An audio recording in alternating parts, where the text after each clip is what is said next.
make this make sense, would you? Liz Truss was giving a sort of performance last night, promoting her book 10 Years to Save the West. I mean, I'd say it's about 10 minutes at this point, Liz, but there you are. And she was mid-sentence at Beccles Public Hall in Suffolk, dissecting why Donald Trump will win the next presidential election. Here's hoping. Please, can we not have mad Kamala? And a banner appears that, you know, they did this as well to Farage at some point, I think. A banner appears, it comes down with a picture of the lettuce, that famous lettuce, saying, "I crashed the economy." This, of course, was by the sort of schoolboyishly stupid, led by donkeys. And for the first time in my living memory, and probably the last time as well, I agreed with Owen Jones about something, because Mr. Jones, that sort of Soviet-loving socialist who did write a very good book back in the day called Chav, and then realised the working class were all racist and doesn't like him anymore, did say, "Why on earth are you banging on about Liz Truss? We've got a new government to go for." Yeah, actually, we do. But this whole crash in the economy, right? Things become myths so quickly, don't they? They go down as legend in this society, like the Farage riots hashtag. That man had absolutely nothing to do with it. There are about a gazillion people on Twitter asking the human question of what's going on, who's this guy and why has he done it? That they just wanted to personify it and demonise it. And my personal feeling is when it comes to Liz Truss, I mean, look, obviously she did roll out a policy and the markets went, wah, and then everyone's mortgages got really messed up. But things are never as simple as that, okay, folks? Anyway, let's dissect what's going on here with the appropriately named Lettice Bromovsky, who's a Daily Mail reporter. Great to have you on the programme. Poor old Liz. I mean, you know, whatever she does, it's going to hang over her head forever now, isn't it? She's going to find it really difficult to sort of be taken seriously by the masses again. And yet, the problem I have with this is she's been demonised, and she basically had the conveyor belt of policies this country desperately needs. First of all, thanks very much for having me on, Alex. I do agree with what you were saying slightly earlier, that, you know, it's not as black and white as you can say a blasé comment like, "I crashed the economy," and that makes sense. Technically, when you think about that mini budget, which we think caused that economic crisis, the vast majority of those policies were never actually brought into being. So they can't be responsible for crashing the economy. However, what she did cause is this massive crisis of confidence in the government. And you couple that with a time when the Conservative Party was at such loggerheads with each other. They were constantly fighting. We'd had such a divisive leadership contest. It all came together in a sense that she had to resign after an abysmal 49 days.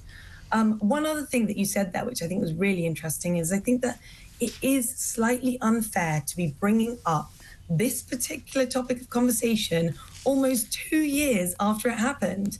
So about a month ago, Nigel Farage had a very, very almost identical similar situation happen, where a banner came down. He was representing Reform UK during the election campaign. A banner came down, and on it was a face of Putin smiling, and beneath it said, "I love Nigel." Now, this came directly after he had said some rather questionable comments about what was going on in Russia, how he admired Putin as a politician. And so you can see a direct cause and effect of why they decided to target him. But this Liz Truss event seems rather unfair, I think. Yeah, I'm going to defend Nigel now because I know him well. And what it actually said in this context was it was expansionist policies by the EU that really rattled the cage when it came to Putin's mood. And actually, if you can just go on and Google Maidan Square, M-A-I-D-A-N, on Wikipedia and read for yourself that is actually what happened, right? It was. People don't like facts when they get in the way of, you know, a good narrative. But, you know, without a doubt, the EU were there sort of saying to Ukraine, come and join the EU, trade with us, and there was this huge tug of war, frankly, over where Ukraine saw its sphere of influence, and the EU bombarded Ukraine with literature, propaganda, opportunities, everything to say, don't join Russia, come to us. And Russia went, what? It'd be a bit like Russia, basically, getting on the blower to Poland or the Czech Republic saying, remember the USSR, that was good, wasn't it? Why don't you come and hang out with us again? And probably NATO and the EU would be like, what are you doing? So it is a bit more complicated. But the point I'm making on that is there was a cause and effect. There was something that sparked a public conversation or debate, whether he meant to mean it like that, whether he meant something else. There was a reason why he was targeted by this, protest group. I don't see a reason why they could be targeting Liz Truss now. She's ultimately become, she's got no influence anymore. She doesn't have the power. Since she stepped down as Prime Minister back in 2022, it's sort of gone from bad to worse for the woman. She was relegated to the backbenches by Rishi Sunak, and then she's lost her seat this summer. So she's not even in government anymore. And I think, why are you attacking someone who just doesn't have the power and influence to make it necessary in a way? Yeah, I mean, I feel very sorry for her. It wasn't great that she then stormed off stage. The best thing to do would just be to laugh at it and go, that's moronic, and carry on and pretend it's not there. But in the heat of the moment, it's pretty difficult. But what kind of makes me sad is it's amassed 2.9 million views, and you just know, don't you? I don't know anything about Led by Donkeys, but you just know they're nasty little men with nasty schoolboy personalities that think sort of, they're smart and they're clever. And actually, they're kind of pathetic, if I'm honest. Their pranks are just, jackass style. And all these people, they hide, don't they? They don't come out and do interviews on television. They don't show who they are. They just want to go around being unpleasant to other people instead of having a proper political debate. I mean, another really important thing I was going to say that this has raised is there is a serious concern here with the security threat that this has breached. Right. I mean, it's barely been a month since we saw Donald Trump attempted assassination.